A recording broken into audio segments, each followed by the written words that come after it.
నేను అనేక సార్లు చెప్తూ వచ్చా. మనకి ప్రతిదీ ఇదివరకు విదేశాల నుంచి దిగుమతి చేసుకోవడమే డాక్టర్లకు సంబంధించి ఎక్స్‌రే మిషన్‌ల దగ్గర నుంచి ఎంఆర్ఐ స్కానింగుల దాకా. దాని వలన మన డబ్బులు విదేశీ మార్క ద్రవ్యంగా ఖర్చయిపోతది. డాలర్ల రూపంలో మన రూపాయలు వెళ్ళిపోతా ఉంటాయి. అక్కడి నుంచి తీసుకొచ్చిన వాటికి రిపేర్‌లకు కూడా నానా తిప్పలు. గవర్నమెంట్ మెటీరియల్ అయినా అంతే ఉండేది. ప్రైవేట్ హాస్పిటల్‌లలో అయితే వేగంగా ఆళ్ళు డబ్బులిచ్చి తెప్పించుకొని చేయించుకునేవాళ్ళు. ఇక్కడ వీటిట్లో అట్లా ఉండేది గాదు.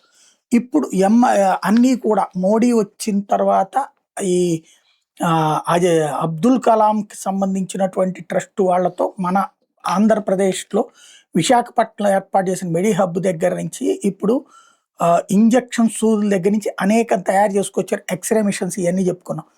భారతదేశానికి స్వతంత్రం వచ్చిన తర్వాత 79 సంవత్సరాల తర్వాత సొంత ఎంఆర్ఐ మిషన్స్ అంటే ఈ ఎంఆర్ఐలు దాదాపు 30 ఏళ్ల నుంచి ఎంఆర్ఐలు కీలక పాత్ర పోషిస్తున్నాయి. సొంత ఎంఆర్ఐ మిషన్ అన్నటువంటిది ఇప్పుడు భారతదేశంలో తయారైంది.